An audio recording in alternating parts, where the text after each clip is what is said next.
UFC is back in Rio, good old Rio de Janeiro for an card. Top 3 fights are a lot of fun, and as always, plenty of money to be made. Let's get into it. First fight of the night, we got Almeida taking on Michael Aswell. So Almeida is 15-4, that is 2-3 in the UFC. Aswell is 10-3, that is 0-1 in the UFC. Almeida has lost 3 of his last 4 fights. Aswell has lost 2 of his last 3 fights. So, pretty sick matchup here in the opening bout.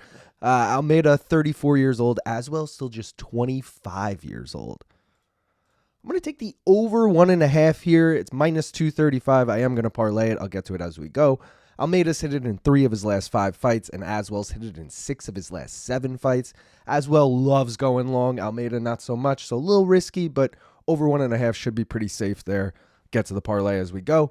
If you guys are looking for anything else to take, how about fight end by knockout? It's plus 150. 9 of Almeida's 15 pro wins have come by knockout, and 5 of Aswell's 10 pro wins have come by knockout. That is 56% combined, and Almeida has been KO'd before. Fight does not go the distance is also plus money, plus 110. 16 of Almeida's 19 pro fights have knocked on the distance, but only 5 of Aswell's 13 pro fights have knocked on the distance. Still 66% combined, and they're giving it to you at plus money. Kind of wild. How about Almeida as the dog here? Plus 125. He's going to have a 2-inch reach advantage. He gets hit less often, and he has more UFC experience. Truthfully, this felt like a pick'em to me, so I'm just like, oh, I would take whoever the dog was here. So Almeida, plus 125. He's the dog, baby. And last but not least, if you want a little extra off the top on the over, take the over 2.5. It's minus 160. Almeida's hit it in 2 straight fights, and Aswell has hit it in 6 of his last 7. Next fight of the night, we got Ricardo Ramos taking on Kaan Ofli. So Ramos is 17-7. That is 8-6 in the UFC. Ofli is 11-4-1. That is 0-2 in the UFC. Ramos has lost 3 of his last 4 fights. Ofli has lost 2 straight. Ramos 30 years old. Ofli 32 years old. So I'm once again taking the over 1.5 here. It's minus 200. I'm actually going to parlay it with the over 1.5 and Almeida as well. Plus 114 for those two. Love that. Love a nice 2-leg over 1.5 parlay, I got to say. Ramos has hit it in 2 straight fights, and Ofli's hit it in 4 of his last 6. So, maybe a little risky. Ramos only hit it in 2 straight. Ramos, however the fuck you say his name. But, Ofli likes to go a little long, so I'll take it. If you guys are looking for anything else to take, how about Ricardo Ramos money line here? Minus 180, so you'd have to parlay it. He's going to have a 6-inch reach advantage. He lands more strikes per minute, and he's a decent wrestler, averaging almost 3 takedowns per 15 minutes. Ofli also still winless in the UFC, so, is he really on this level? I don't know. Shout out to my Aussie brethren, though. How about Ramos by decision? Plus 175. 5 of Ramos' 8 UFC wins have come by decision, and Ofli has lost by decision 3 times before, including his last fight. And the over 2.5 if you want a little extra off the top. It actually has the same exact hit rate as the 1.5. Ramos has hit it in 2 straight, and Ofli's hit it in 4 of his last 6. I just didn't want to be that risky with it, so I'm riding with the 1.5. Next fight of the night, we got Jhonata Diniz taking on Mario Pinto. So Diniz is 9-1. That is 3-1 in the UFC. Pinto is 10-0. That is 1-0 in the UFC. Diniz has won 4 of his last 5 fights. Pinto, obviously undefeated, so has won 10 straight, 7 of those coming by finish. Diniz, 34 years old. Pinto, still just 27 years old. I'm going to take fight does not go the distance here. It's minus 220, which, yeah, it's minus money. I'm obviously going to parlay it, but that's still a pretty cheap price considering you're getting 2 heavyweights who love to bang, baby. 8 of Diniz's 10 pro fights have knocked on the distance, and 7 of Pinto's. Excuse me while I clear my throat. 7 of Pinto's 10 pro fights have knocked on the distance. That is 75% combined. If you guys are looking for anything else to take, it's only a little cheaper than fight does not go the distance, but fight end by KO is minus 210. 7 of Diniz's 9 pro wins have come by KO, and 6 of Pinto's 10 pro wins have come by KO. That is 68% combined, and Diniz has been KO'd before. The over 1.5 is minus money. Otherwise, I would say, I might dabble with that. But if you wanted in a parlay, it's minus 185. Diniz has hit it in 3 straight, and Pinto's actually hit it in 4 of his last 6. So for heavyweights, these guys do hit the over. I guess that's why the fight does not go the distance. Is actually pretty cheap. And if you like the dog here, Diniz is money line. Diniz is the dog. plus 100 money line.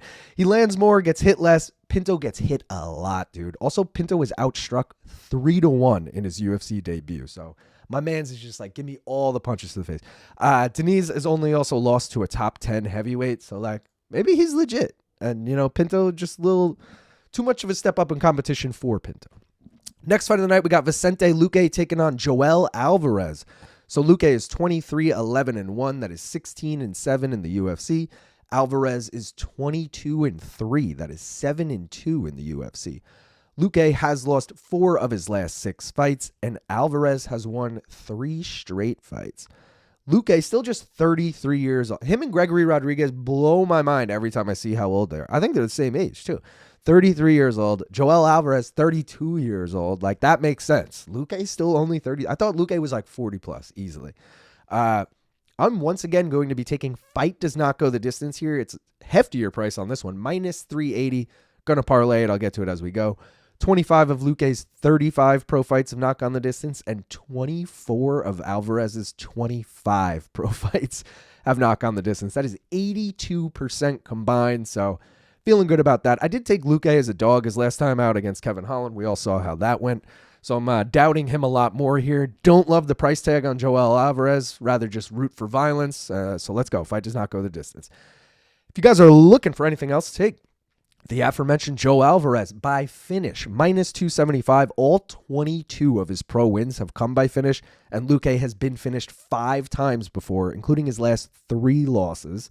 Definitely on the table. Fight end by KO is also plus money, plus 120. Majority of Luque's pro wins have come by KO, and 4 of Alvarez's 7 UFC wins have come by KO. And both guys have been KO'd twice before, so definitely on the table. Also crazy that that's plus money. The over 1.5 is also plus 130. Luque's hit it in 4 of his last 6, and Alvarez has hit it in 2 of his last 3. It's pretty juicy.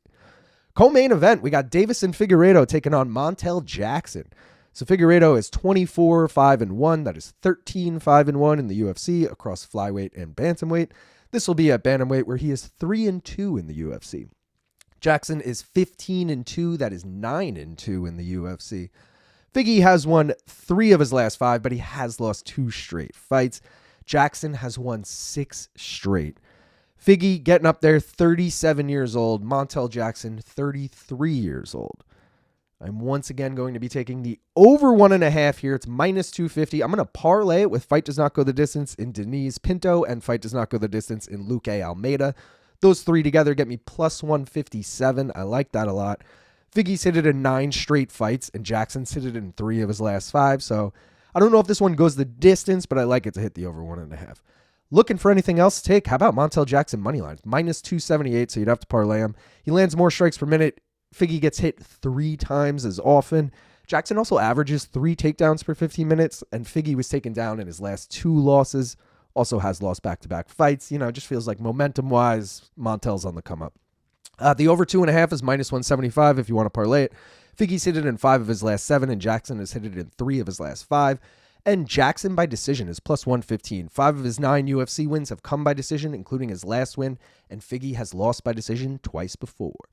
Main event, Charles Oliveira taking on Mateusz Gamrot. So Oliveira is 35-11 with 1 no contest. That is 23-11 with 1 no contest in the UFC across featherweight and lightweight. Gamrot is 25-3 with 1 no contest. That is 8-3 in the UFC. Oliveira has alternated wins and losses in his last 6 fights. Gamrot has won 4 of his last 5 fights.